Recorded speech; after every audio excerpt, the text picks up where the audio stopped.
Dear student, आज हम पढ़ते हैं समतल। इसमें पार्ट 2 तक मैंने रिकॉर्ड कर दिया है। पार्ट 3 में क्वेश्चन नंबर 15 को हम लेंगे। क्वेश्चन नंबर 15 देखते हैं। उस समतल का समीकरण ज्ञात करें जो बिंदु 1 -1 2 से होकर जाता है तथा समतल 2x - 3y + z = 0 के समांतर है। अतः हम देखते हैं कि समतल जो 2x - 3y + z के समांतर है, उस समतल का समीकरण पहले निकालते हैं। तो समतल आप यहाँ देखें कि यहाँ पर दिया हुआ समतल 2x - 3y + z = 0 के समांतर समतल का समीकरण। तो यहाँ के जो है कांस्टेंट आ जाएगा और सब वही रहेंगे, क्योंकि डायरेक्शन कोसाइंस तो वही रहते हैं, डायरेक्शन रेशियो भी वही रहते हैं।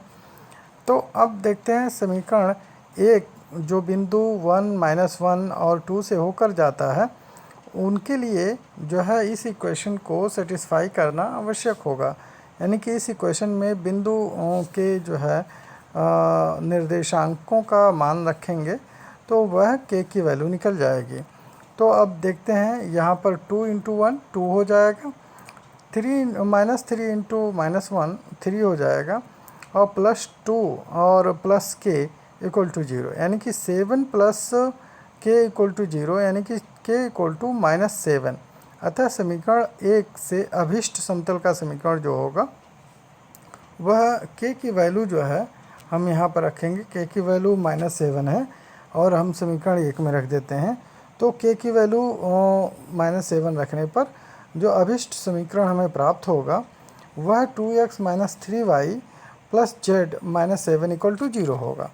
अतः जो है समतल का समीकरण जो कि समतल 2x - 3y और +z के समांतर होगा तथा 1 -1 और 2 से होकर जाता है, उस समतल का समीकरण हमें क्या प्राप्त हुआ?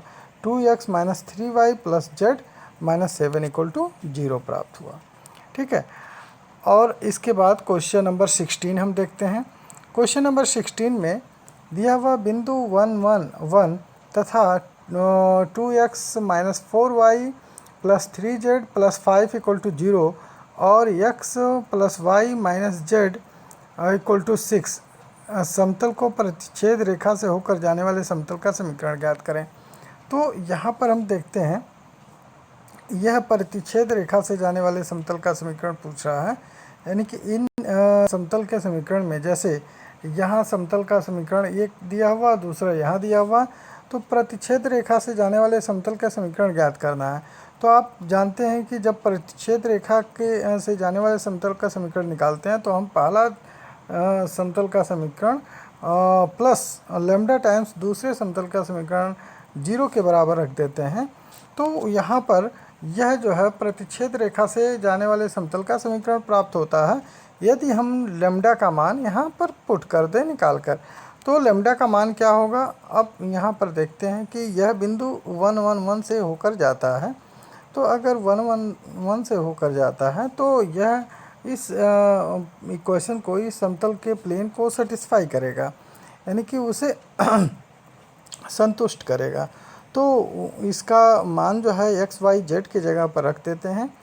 तो 2 × x 2 हो जाएगा, -4 × y यानी कि 4 × 1 हो गया, 3 × z, क्योंकि x y z की जगह 1 1 है तो हम उस हिसाब से इस समीकरण में मान रखते हैं, प्लस लैम्डा टाइम्स 1 + 1 - 1 और -6। अब कैलकुलेट कर लेते हैं। आप देखिए पहले समीकरण में यहाँ पर पहले ब्रैकेट में 2 + 3 + 5 एक तीनों प्लस हैं तो यह 10 हो जाएगा, -4 यानी कि 10 - 4 यहाँ पर आएगा 6।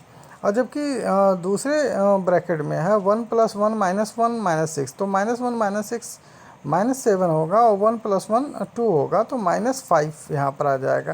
यानी कि 6 - 5 लैम्डा = 0, यानी कि 5 लैम्डा = 6, यानी कि लैम्डा = 6/5 हो जाएगा। समीकरण 1 में लैम्डा का मान रखने पर, अगर हम समीकरण 1 में लैम्डा का मान रखते हैं तो लैम्डा = जो है 6/5 होगा। तो हम 6/5 लैम्डा की जगह पर रख देते हैं। अतः लैम्डा की जगह पर 6/5 रखने पर ये क्या समीकरण का मान मिलता है, 2x minus 4y plus 3z plus 5 plus 6/5 x plus Y minus Z minus 6 equal to 0 है।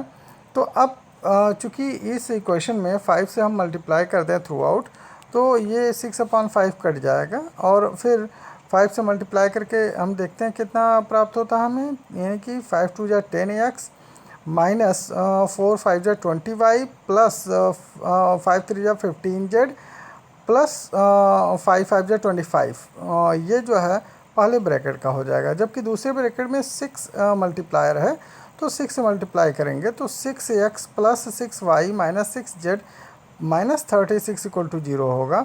अब देखिए यहाँ पर 10x है और यहाँ पर 6x है, तो ये दोनों 16 हो जाएंगे आप जैसा कि जानते हैं, और 20y है और यहाँ पर 6y है, तो माइनस में 20y है जबकि प्लस में 6y है, दोनों घट जाएंगे और माइनस 14y आ जाएगा। और जबकि यहाँ पर 15z है और यहाँ पर 6z है, तो 15z माइनस 6z यानी कि माइनस में है, तो ये 15 प्लस में है तो 9z हो जाएगा। और 25 माइनस 36 तो माइनस बड़ा है इसलिए माइनस 11 होगा। अतः अभिष्ट समीकरण जो होगा 16x minus 14y plus 9z minus 11 equal to 0, यह जो है अभिष्ट समीकरण हो जाएगा। अब आते हैं किसी बिंदु के समतल की दूरी क्या होगी, यानी कि किसी बिंदु से समतल की दूरी हम कैसे निकालेंगे, इसे हम देखते हैं। यानी कि अगर कोई बिंदु है और वह मान लीजिए यह समतल है और इस पर कोई बिंदु यानी कि P है जिसका x1 y1 z1 कोऑर्डिनेट है, यहाँ से इस समतल की दूरी क्या होगी इसको हमें निकालना है। तो हम देखते हैं कि समतल का समीकरण ax plus by plus cz plus d equal to 0 है। तो P इक्वल टू जो दूरी होगी P इक्वल टू ax1, यानी कि x की जगह ये जो बिंदु यानी कि पॉइंट दिया हुआ उसकी वैल्यू रखेंगे, ax1 plus by1 plus cz1 plus d upon, अब जो है नीचे a square plus b square plus c square यानी कि अंडर रूट में होगा, उससे डिवाइड कर देंगे। तो यह परपेंडिकुलर यानी कि वहाँ से डिस्टेंस निकल जाएगा, बिंदु से समतल तक की दूरी निकल जाएगी। अच्छा, दो समांतर समतलों के बीच की दूरी कैसे निकलती है, तो यदि दो समांतर समतल हैं उनके बीच की दूरी क्या होगी। आप देखिए समांतर समतल हैं तो ax plus b y plus c z और ax plus b y plus c z, यानी कि ax plus b y plus c z और दूसरे में भी ax plus b y plus c z दोनों इक्वल होंगे, जबकि यहाँ पर केवल परिवर्तन इनके जो है d के वैल्यू में होगा, d1 और यहाँ d2 होगा। तो यहाँ d1 और d2 तो अतः दो समांतर समतलों के बीच की जो वो यानी कि दूरी होगी वह d1 और d2 पर डिपेंड करेगी। यानी कि जो दो समांतर समतलों के बीच की दूरी कैपिटल D अगर लें तो ये फार्मूला देखिए, अब जो है मॉड d इक्वल टू क्या हो जाएगा, यानी कि d equal to mod d1 minus d2 upon under root a square plus b square plus c square होगा। तो यह d की वैल्यू जो है हमें प्राप्त हो जाएगा। मॉड इसलिए रखा गया है क्योंकि दूरी हमेशा पॉजिटिव होती है। तो अब यहाँ d1 बड़ा हो या d2 बड़ा हो उससे कोई मतलब नहीं है, अगर नेगेटिव आता है तो मॉड उसे पॉजिटिव कर देगा क्योंकि दूरी हमेशा पॉजिटिव होती है। अच्छा चलिए, दो समतलों के बीच का कोण निकालते हैं। दो समतल अगर दिए हुए हैं तो उनके बीच का कोण क्या होगा, ये बहुत इंपॉर्टेंट टॉपिक है। यदि दो समतल दिए हुए हैं a1x plus b1y plus c1z plus d1 equal to 0, a2x plus b2y plus c2z plus d2 equal to 0, तो उनके बीच का कोण थीटा यहाँ पर जो है आप देख रहे हैं theta equal to cos theta equal to a1 a2 plus b1 b2 plus c1 c2 upon under root a1 square plus b1 square plus c1 square और under root a2 square plus b2 square plus c2 square होगा। आप यहाँ ध्यान रखें कि a1 b1 c1 पहले समतल का जो है डायरेक्शन रेशियो है, जबकि a2 b2 c2 दूसरे समतल का डायरेक्शन रेशियो है।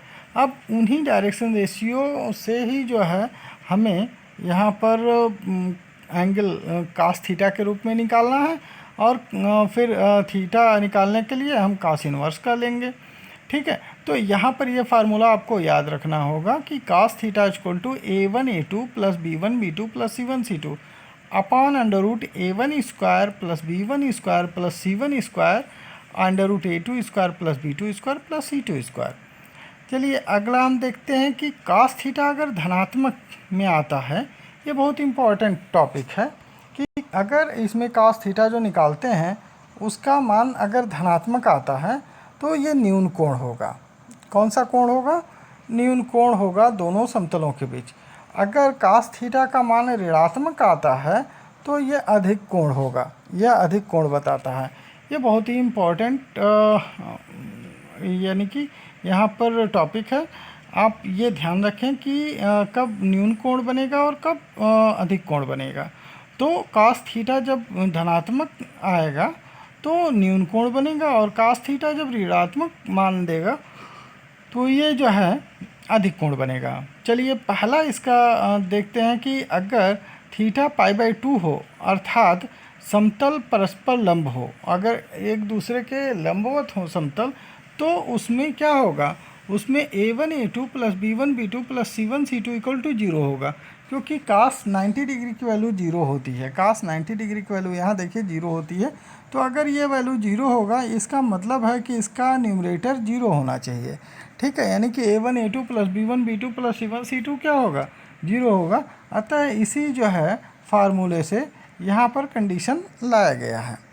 ठीक, अब देखते हैं कि यदि थीटा जो है 0 होगा, यानी कि दोनों समतल समांतर होंगे, यानी कि समतल समांतर हो तो क्या होगा? a1/a2 प्लस यानी कि equal to b1/b2 equal to c1/c2, यानी कि अर्थात ये जो समतल हैं दोनों के जो रेशियो होंगे यानी कि वो उनके रेशियो इक्वल होंगे। ठीक है, a1a2 b1b2 और c1c2 हैं, तो a1/a2 equal to b1/b2 equal to c1/c2 यह जो है का रेशियो बराबर होगा। तब ये कह सकते हैं कि दोनों समतल एक दूसरे के समानांतर हैं।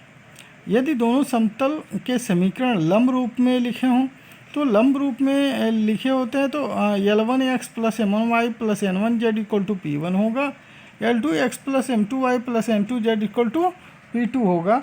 तब cos थीटा का एंगल क्या होगा? cos थीटा का मान क्या होगा? L1L2 plus M1M2 plus N1N2।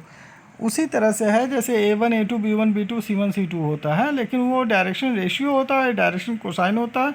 इसमें ऑलरेडी अपॉन में मल्टीप्लाई होता है अंडर रूट से, under root a square plus b square plus c square से, इसलिए यहाँ पर नीचे डिनोमिनेटर में वो चीज़ें नहीं रहती हैं। अतः हम अगर किसी दो समतल में दिया गया समीकरण है और उसमें यह जो है समीकरण लंब रूप में है, तो हम डायरेक्ट cos थीटा की value L1L2 plus M1M2 plus N1N2 से निकाल सकते हैं। यदि अगर ये परस्पर लंबवत हो तो L1L2 plus M1M2 plus N1N2 equal to 0 होगा, और अगर यह परस्पर समानांतर हो तो L1/L2 equal to M1/M2 equal to N1/N2 होगा रेशियो। जैसा कि यहाँ यानी कि डायरेक्शन रेशियो में भी वही चीज़ दिया गया है जो डायरेक्शन कोसाइन में दिया गया है कि इनके रेशियो इक्वल होंगे। अब आ जाते हैं विशिष्ट समतलों के समीकरण के बारे में। तो x y समतल का समीकरण z इक्वल टू 0